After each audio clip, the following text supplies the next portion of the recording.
The autumn evening settled over Highgrove House like a familiar blanket. But inside the drawing room, tension crackled in the air like electricity before a storm. Charles sat in his leather armchair, the one that had been his father's, fingers drumming against the worn armrest as he watched Camilla arrange flowers from the garden. She moved with practiced grace, each stem finding its perfect place, but he could see the slight tremor in her hands. They had been married for nearly 2 decades now, yet lately, Charles felt as though he was living with a stranger. Camilla had grown distant, her usual warmth replaced by polite conversation and careful smiles. She would disappear for hours, claiming garden duties or correspondence, but when he looked for her, she was nowhere to be found.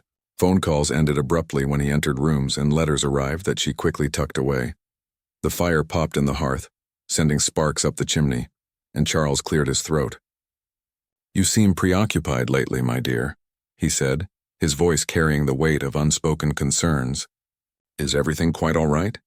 Camilla's hand stilled on the yellow roses she had been arranging.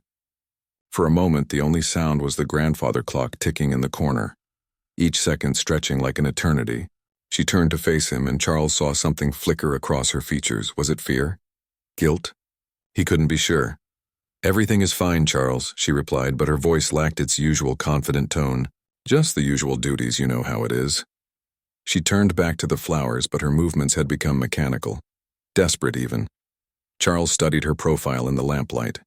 After all these years together, through scandal and triumph, through the darkest days and the brightest celebrations, he had learned to read the subtle changes in her demeanor. The way she avoided his eyes when she spoke, the nervous habit of touching her pearl necklace, the forced brightness in her voice, all signs that something was terribly wrong. He rose from his chair and moved to the window, gazing out at the gardens they had cultivated together. The roses were in their final bloom before winter, their petals beginning to fall like scattered confessions on the gravel paths. "Camilla," he said softly, not turning around, "we have always been honest with each other, haven't we? Even when the truth was difficult?" The question hung in the air between them, heavy with implication. Charles heard the soft sound of crystal against wood as Camilla set down the vase with shaking hands. When he turned to look at her, she was standing frozen, her face pale in the firelight. "Of course we have," she whispered, but even as she spoke the words, they both knew that something fundamental had shifted between them. The foundation of trust they had built their relationship upon suddenly felt as fragile as autumn leaves. Charles moved closer, his footsteps muffled by the Persian rug. "Then tell me why you haven't been yourself. Tell me why you slip away when you think I'm not watching. Tell me why there are calls you won't take in front of me." His voice was gentle, but there was steel beneath the silk. Camilla's composure began to crack like ice under pressure. Her breath came in short, shallow gasps, and she gripped the back of a chair for support. Charles had seen her weather public storms with grace, face down critics with dignity, but now she looked fragile, vulnerable in a way that alarmed him. "Charles, please," she began, but her voice broke on his name. "Some things are better left alone. Some stones should remain unturned." The desperation in her voice sent a chill through him that had nothing to do with the autumn air seeping through the windows. He reached out to touch her arm, but she flinched away as though his touch burned. In that moment, Charles realized that whatever secret Camilla was carrying, it was big enough to threaten everything they had built together. The carefully constructed life they shared, the public face they presented to the world, the private moments of happiness they had carved out despite the circumstances, all of it suddenly felt as precarious as a house of cards in a hurricane. The next morning dawned gray and overcast, matching Charles's mood as he sat in his study, unable to concentrate on the stack of official papers before him. Camilla had excused herself early, claiming a headache, but he had heard her moving about the house at dawn, her footsteps quick and purposeful in the hallway outside his door. Mrs. Henderson, their longtime housekeeper, knocked softly before entering with his morning tea. She had been with the household for over 15 years and had developed an uncanny ability to sense the emotional temperature of the house. Today her weathered face wore an expression of concern. "Your Highness," she said carefully, setting the silver tray on his desk. "Her Royal Highness seemed quite distressed this morning. She asked me to cancel her engagements for the day." Mrs. Henderson paused, clearly wanting to say more but uncertain of her place. Charles looked up from the papers he had been pretending to read. Did she say why? He asked, though he suspected he already knew the answer. No, sir, but... Mrs. Henderson wrung her hands nervously. Forgive me for speaking out of turn, but I've noticed things have been different lately. Strange phone calls at odd hours. Visitors who don't stay long enough for proper introductions. Yesterday, a man came to the back entrance asking for Her Royal Highness specifically. When I told him she was unavailable, he seemed quite agitated. Charles set down his fountain pen with deliberate care. What did this man look like? The question came out sharper than he intended, and Mrs. Henderson stepped back slightly. Middle-aged, well-dressed, but nervous. He had an accent, perhaps American or Canadian. He left a card, but Her Royal Highness took it before I could get a proper look. Mrs. Henderson's voice dropped to almost a whisper. He said to tell her that time was running out, and that the story would break with or without her cooperation. The words hit Charles like a physical blow. His worst fears were beginning to take shape. This wasn't about a personal matter or family dispute. This sounded like something that could explode into the public sphere, something that could damage not just their marriage but the institution itself. After Mrs. Henderson left, Charles found himself pacing the length of his study, his mind racing through possibilities. What story could be so damaging that Camilla would risk their relationship to keep it hidden? What past indiscretion or present involvement could threaten them both? He thought back to their early years together, the careful navigation of public opinion, the gradual acceptance they had earned. They had weathered so many storms already. Surely whatever this was, they could face it together. But the memory of Camilla's terrified expression the night before gave him pause. Around midday, Charles decided he could wait no longer. He found Camilla in the conservatory, sitting among the orchids they had collected from their travels, but she wasn't admiring the flowers. Instead, she held a laptop computer, her fingers flying across the keyboard with urgent intensity. When she heard his footsteps on the stone floor, she snapped it shut so quickly that he heard the sharp click echo off the glass walls. Working on correspondence? He asked, keeping his tone light despite the growing dread in his stomach. Camilla's laugh came out strained and artificial. Just catching up on some personal matters, she said. But her eyes darted toward the laptop as though it might betray her at any moment. Charles moved closer, noting how she shifted to block his view of the computer. Camilla, I spoke with Mrs. Henderson this morning. She mentioned you had a visitor yesterday, someone who seemed quite urgent to speak with you. The color drained from Camilla's face so quickly that Charles feared she might faint. Her hands began to tremble and she clutched the laptop against her chest like a shield. I don't know what she's talking about, she said, but her voice cracked on the lie. The man who said time was running out? The one who mentioned a story breaking? Charles's voice was gentle but insistent. Camilla, please. Whatever this is, we can face it together, but I can't help you if you won't tell me what's wrong. For a moment he thought she might break, might finally tell him what was tearing her apart. Her eyes filled with tears and her lips parted as though the words were fighting to escape.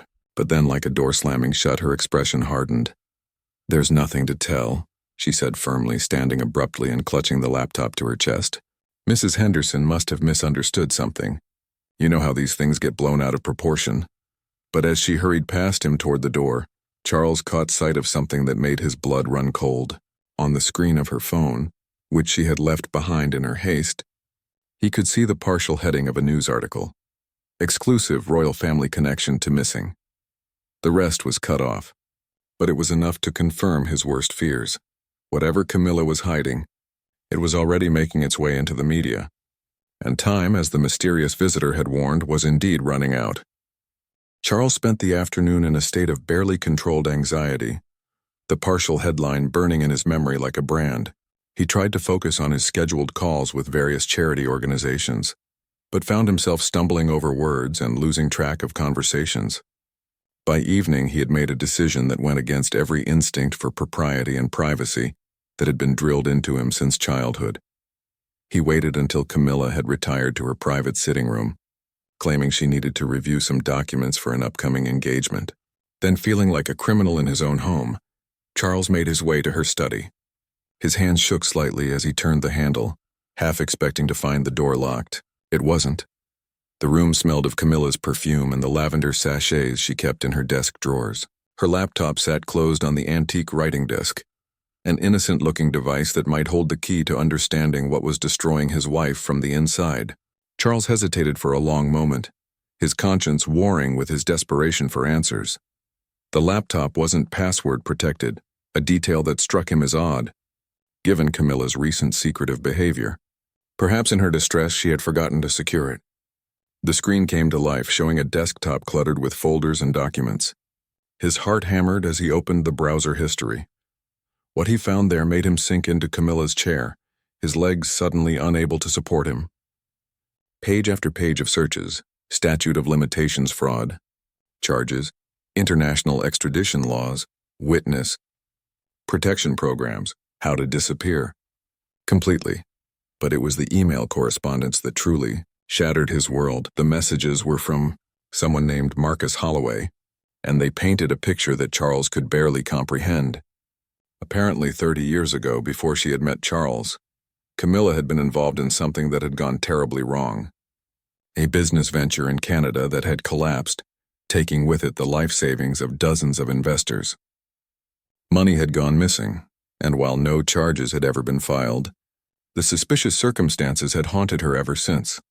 Marcus Holloway was one of those investors, now terminally ill, who had spent the last 3 decades tracking down everyone involved in what he believed was an elaborate fraud. He had finally found Camilla, recognizing her from royal coverage in the newspapers. His emails were polite but firm. He wanted either full restitution for the money he had lost, or he would go public with evidence that suggested Camilla had been more involved in the financial irregularities than anyone had known at the time. Charles read through months of correspondence, watching as Camilla's responses grew more desperate. She had tried explaining that she had been young and naive, that she had trusted the wrong people, that she had lost money too. But Holloway's emails painted a different picture, one where Camilla had been a key player in moving money offshore before the company collapsed. The most recent exchange was devastating. Holloway had given Camilla 1 week to transfer £2 million to an account he specified, or he would release copies of bank documents, forged signatures, and recorded phone conversations to major news outlets. The deadline was tomorrow. Charles closed the laptop with trembling hands, his mind reeling from what he had discovered. The woman he loved, the woman he had married despite enormous public pressure, the woman who had stood by his side through every crisis, had she been living a lie for their entire relationship? He heard footsteps in the corridor and quickly left the study, his heart pounding so loudly he was certain it could be heard throughout the house. Back in his own room, he poured himself a generous measure of whiskey and tried to process what he had learned. Part of him wanted to confront Camilla immediately, to demand the truth about what had really happened in Canada all those years ago. But another part of him, the part that loved her despite everything, wanted to find a way to protect her from what was coming. £2 million was a significant sum, but not impossible for them to manage quietly. Perhaps they could make this go away without anyone else ever knowing. But even as he considered it, Charles knew that paying would only be the beginning. If Camilla was truly guilty of what Holloway suggested, there could be others. There could be more demands, more threats, more secrets waiting to surface. And if she was innocent, if this was indeed an elaborate blackmail scheme, then paying would only encourage similar attempts. As he sat in the darkness of his bedroom, looking out at the moonlit gardens where he and Camilla had walked hand in hand so many evenings, Charles realized that their marriage had reached a crossroads. Tomorrow he would have to ask her the questions that could destroy everything they had built together. But he also knew that without the truth, they had nothing left to destroy. The irony wasn't lost on him that after surviving decades of public scrutiny, media intrusion, and constitutional crises, their relationship might finally be undone by something that had happened before they ever met. The past, it seemed, had finally caught up with them, and there was nowhere left to run. Charles barely slept that night, tossing and turning as scenarios played out in his mind like scenes from a nightmare. When dawn finally broke, he found Camilla already awake, standing at their bedroom window in her silk nightgown, her shoulders rigid with tension. She looked as though she hadn't slept at all, her usually perfect hair disheveled and dark circles under her eyes. "Camilla," he said softly, and she turned toward him with the expression of a trapped animal. "We need to talk." She nodded slowly as though she had been expecting this moment. "I know," she whispered. "I've been trying to find the courage to tell you myself, but—" Her voice trailed off, and she wrapped her arms around herself as though trying to hold the pieces together. They made their way to the morning room in silence, The familiar ritual of breakfast laid out before them like a mockery of normalcy. Mrs. Henderson must have sensed the gravity of the situation because she served them quietly and then disappeared, leaving them alone with the weight of unspoken truths. Charles poured tea with steady hands, though inside he felt anything but calm. "Marcus Holloway," he said simply, and watched as Camilla's cup rattled against the saucer in her trembling grasp. "You know," she said, and it wasn't a question. Her voice was hollow, resigned. "How much do you know?" "I know about Canada. I know about the business that failed and the money that went missing. I know he's threatening to go public unless you pay him." Charles set down his teacup and looked directly at her. "What I don't know is whether his accusations are true." Camilla was quiet for so long that Charles began to wonder if she would answer at all. When she finally spoke, her voice was barely audible. "It's complicated," she said. "The truth is more complex than his emails suggest, but also more damaging than I could ever explain to the public." "Try explaining it to me," Charles said gently. "Please, Camilla, after everything we've been through together, don't you think I deserve to know who I married?" The question hit her like a physical blow, and tears began to stream down her cheeks. "I was 25, she began, her voice shaking. "Young and stupid and so desperate to prove myself in a world that had always treated me like I was worthless. Richard Morrison approached me at a party. He was older, sophisticated, successful. He said he saw potential in me that no one else had ever recognized." Charles listened in silence as the story poured out of her. Richard Morrison had been running what appeared to be a legitimate investment firm in Toronto, targeting British expatriates looking to invest their money in Canadian real estate and business ventures.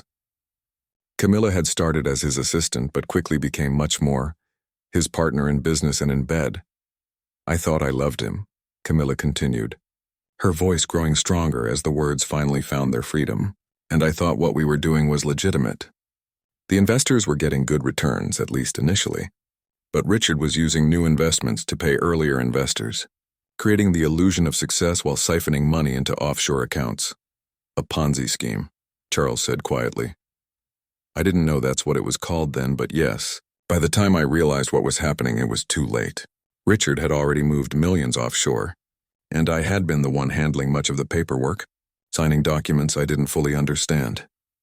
Camilla's hands shook as she reached for her napkin to wipe her eyes. When everything collapsed, Richard disappeared. The authorities couldn't find him, and I was left holding all the evidence of what we had done. Charles felt a cold realization settle over him. "Your signatures were on the documents." "Everything pointed to me as the mastermind," Camilla confirmed. "Richard had been careful to keep himself in the background while putting me front and center. When the investigation began, it looked like I had orchestrated the entire scheme and then blamed it on my missing partner. But you weren't charged," Charles pointed out. "My family's connections saved me," Camilla admitted, the shame evident in her voice. Strings were pulled. Evidence disappeared, and the whole thing was quietly swept under the rug. The official story was that I had been duped by Richard Morrison, a victim rather than a perpetrator. But Holloway has copies of documents that tell a different story. Charles processed this information, trying to reconcile the woman he loved with the picture she was painting. "What kind of documents?" "Bank records showing that I had access to the offshore accounts. Email communications where I discussed moving money. Phone recordings where I sound like I know exactly what we were doing." Camilla's voice broke completely. "Charles, I was guilty, not of masterminding the scheme, but of willful blindness.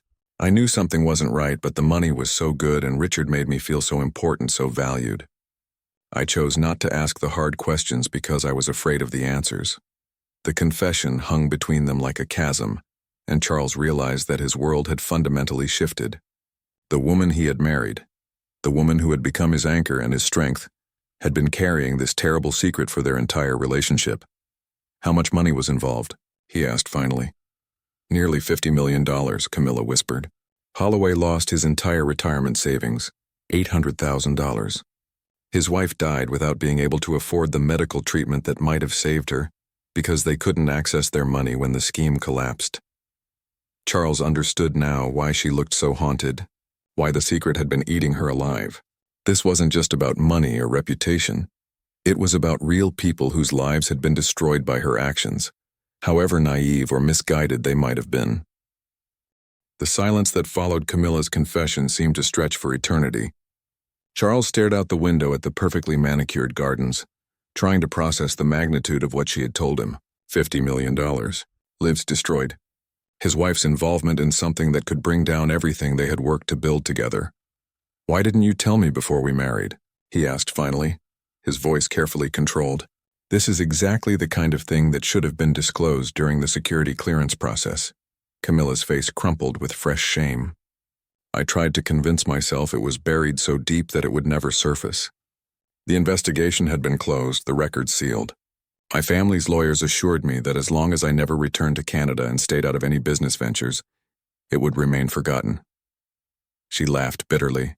"I was naive enough to believe that marrying you would somehow make me untouchable." Charles felt a stab of pain at her words. "So you married me for protection?" "No." The vehemence in her voice made him look at her sharply. "Charles, I married you because I loved you.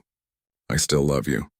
But I won't lie and say that the security your position offered wasn't part of why I felt safe enough to accept your proposal. I thought I could finally stop looking over my shoulder. And now? Now Marcus Holloway is dying and he wants to clear his conscience before he goes. He's convinced that getting restitution from me will somehow balance the scales for what happened to his wife." Camilla's voice turned desperate. "Charles, he has enough evidence to destroy not just me, but you too. The headlines alone would be devastating. The future queen consort involved in a massive fraud scheme. It would make every other royal scandal look like a minor embarrassment."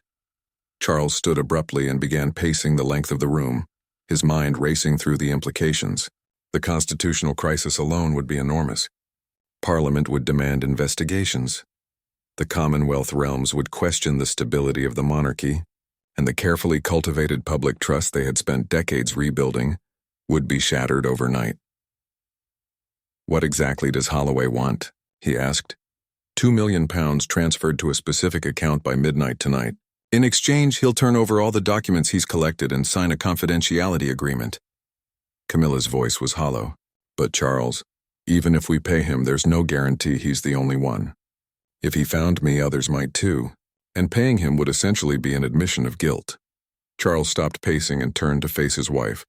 In the morning light streaming through the tall windows, she looked older than her years, worn down by the weight of carrying this secret alone.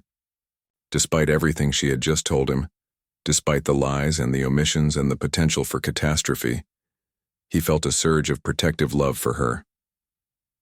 "There's another option," he said slowly. "We could go public ourselves. Control the narrative instead of letting it control us." Camilla's eyes widened in horror. "Charles, no. The damage to the monarchy, to your reign, to everything your mother worked to preserve, it would be catastrophic." "Perhaps," Charles agreed, "but it would be the truth. And in my experience, people are surprisingly forgiving when you're honest with them about your mistakes." "This isn't just a mistake," Camilla said desperately. "This is criminal behavior. There could still be legal consequences even after all these years. International fraud has no statute of limitations in some jurisdictions." Charles moved to the window, looking out at the grounds where he had played as a child, where he had learned about duty and service and the weight of responsibility that came with his birthright. Everything his family had built over generations could be jeopardized by this revelation. But as he thought about it, he realized that hiding the truth would be an even greater betrayal of the values the monarchy was supposed to represent. "Camilla," he said, turning back to her, "do you remember what you said to me the day we announced our engagement? You said that we had waited so long to be together that we owed it to each other to build our relationship on complete honesty." Fresh tears spilled down her cheeks. "I remember. Then tell me everything. Not just about Canada, but about what you've been doing to try to handle this situation. Who else knows? What other communications have there been? What exactly is Holloway threatening to release?" For the next hour, Camilla laid bare the full extent of the crisis. Holloway had been contacting her for months, starting with polite inquiries and gradually escalating to explicit threats. He had copies of bank records, recorded phone conversations, and what appeared to be internal communications from the Canadian investigation that had supposedly been sealed. Worse, he had evidence suggesting that the money that had been recovered and returned to some investors had come from accounts that Camilla had controlled, implying that she had been holding on to stolen funds for years. The most damaging piece, Camilla said, her voice barely above a whisper, is a recorded phone conversation where I'm discussing with Richard how to move money to accounts that the authorities wouldn't be able to trace. Holloway somehow obtained it from the Canadian police files, and it makes me sound like a willing co-conspirator.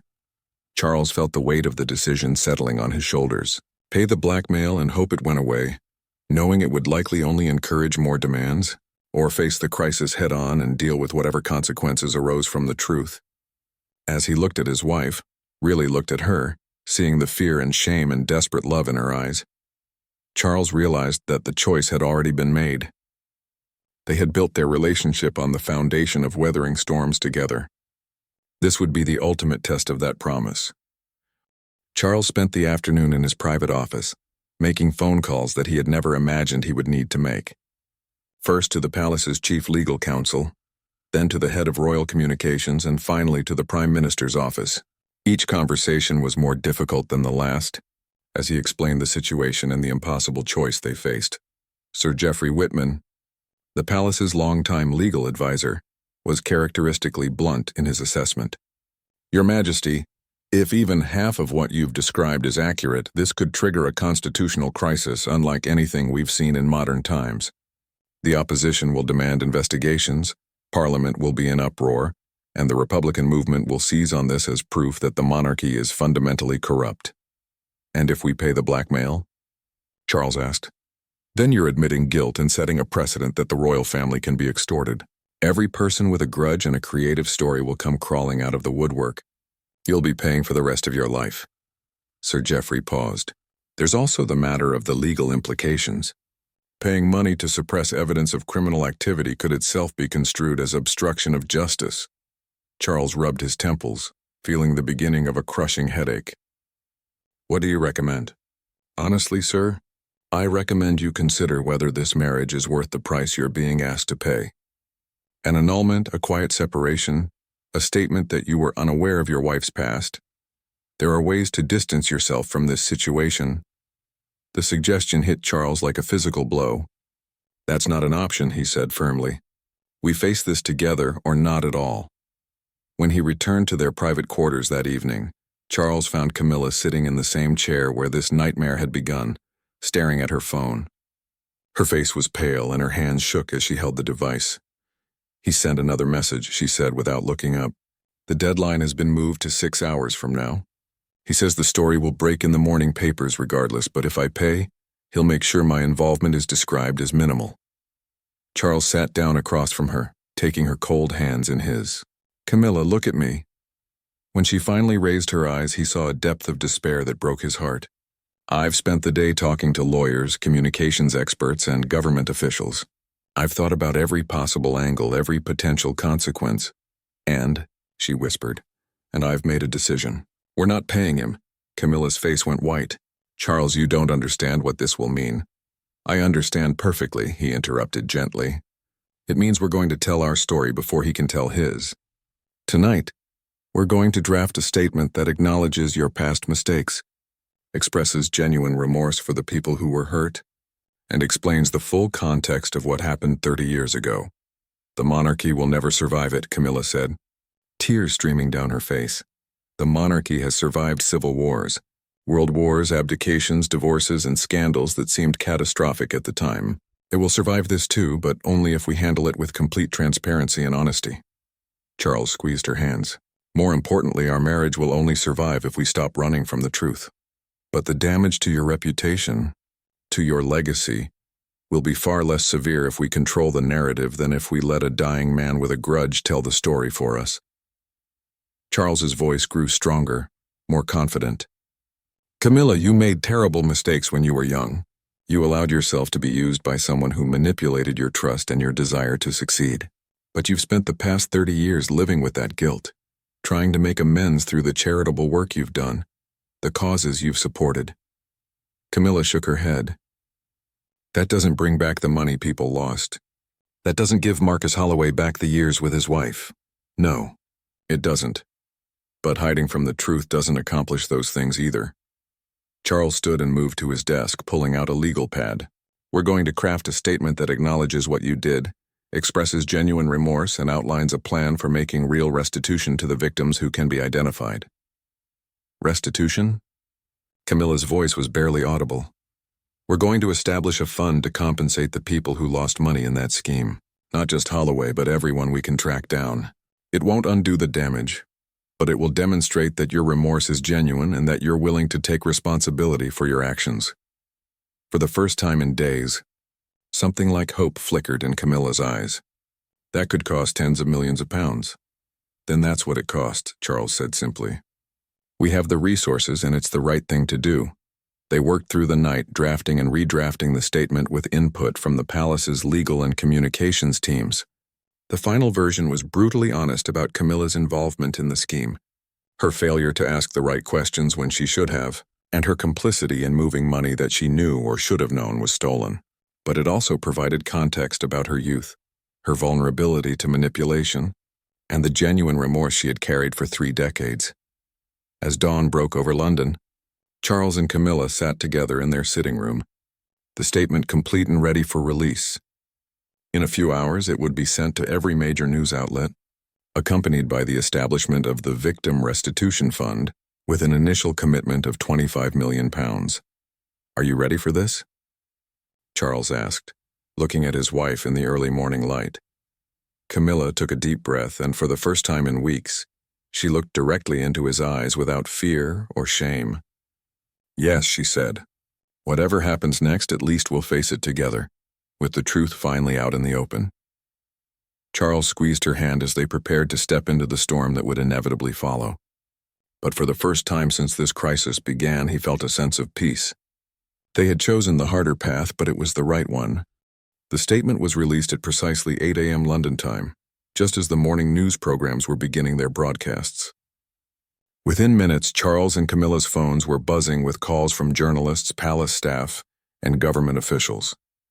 The carefully worded press release had beaten Marcus Holloway's deadline by 6 hours, completely undermining his leverage and putting the royal family in control of the narrative.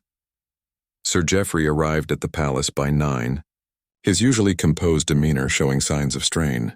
The initial reaction is about what we expected, he reported, settling into one of the leather chairs in Charles's study. Shock, outrage, calls for investigations. But there's also been some surprisingly supportive commentary about your decision to come forward voluntarily. Charles nodded, having anticipated the mixed response. What about Holloway? His lawyer contacted us an hour ago. Apparently he's furious that you've preempted his threats, but legally there's not much he can do now. The story is already public, and your establishment of the restitution fund has effectively neutralized his main grievance. Camilla, who had been unusually quiet during the morning briefings, finally spoke up. Has he indicated whether he'll participate in the fund? His lawyer says he's considering it, but wants to review the terms first. I suspect he's also grappling with the fact that his quest for revenge has been transformed into something more constructive. Over the following days, the story dominated headlines around the world. The reactions were indeed mixed. Some commentators called for Camilla's removal from all royal duties, while others praised the couple's decision to address the situation with unprecedented honesty.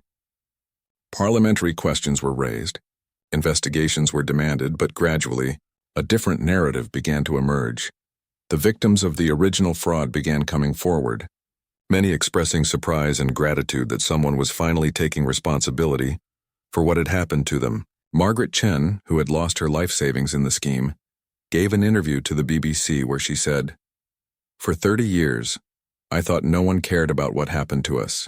I never expected to see a penny of that money again, and I certainly never expected an apology." The Victim Restitution Fund, administered by an independent board of trustees, began processing claims within a week of its establishment. The palace released regular updates on the fund's progress, demonstrating a level of transparency that was unusual for royal financial matters. 3 weeks after the story broke, Charles and Camilla made their first public appearance together at a charity event for financial literacy education. The crowd's reception was cautiously positive, with some scattered applause when they arrived. During his speech, Charles addressed the situation directly. "Recent events have reminded us all that the mistakes we make in our youth can have consequences that last a lifetime," he said, his voice steady despite the gravity of the moment. But they have also reminded us that facing the truth, however difficult, is always preferable to living with deception. Camilla's portion of the speech was perhaps the most emotionally powerful moment of her public life. "I cannot undo the pain that my actions caused 30 years ago," she said, her voice breaking slightly. "I cannot bring back the years that people lost worrying about their financial security because of my failures. But I can commit to spending the rest of my life ensuring that others don't make the same mistakes I made." The couple announced the establishment of a new foundation focused on financial education for young people, with Camilla serving as its patron. The foundation would work to prevent others from falling victim to fraud schemes, whether as perpetrators or victims. Marcus Holloway eventually accepted compensation from the restitution fund, but not before sending a letter to Charles that surprised everyone involved. "I spent 30 years consumed by anger about what happened to my wife and me," he wrote.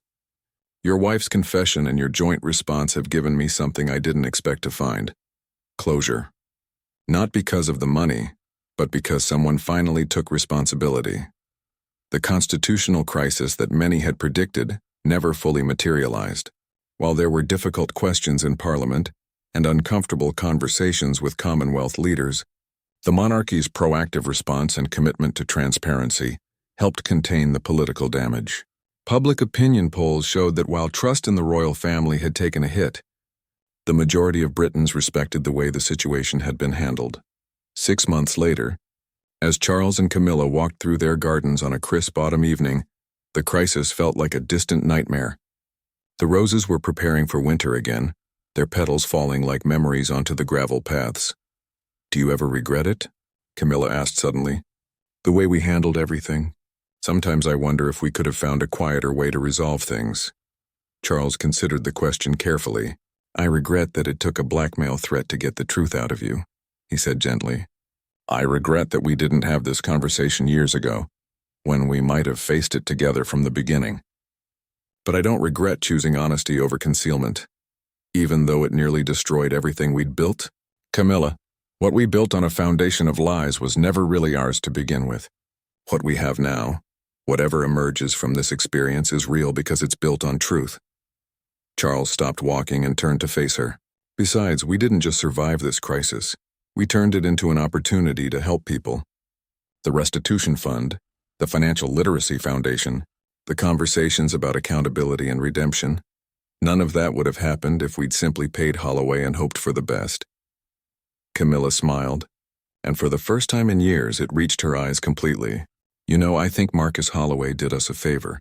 Not intentionally, perhaps, but his threats forced us to confront something that was poisoning our relationship from the inside." "The truth has a way of demanding its due," Charles agreed. "We just had to decide whether we wanted to pay that price on our terms or have it extracted from us by someone else." As they continued their walk, Charles reflected on how much their relationship had changed over the past 6 months. The secret that had hung between them like a wall had been demolished, and in its place, they had built something stronger, a partnership based on complete honesty, shared responsibility, and the knowledge that they could survive even the worst. Revelations about each other, the question that had started it all, the simple inquiry about Camilla's changed behavior, had indeed been one question too many for the secret she'd been carrying, but it had also been exactly the question their marriage needed someone to ask.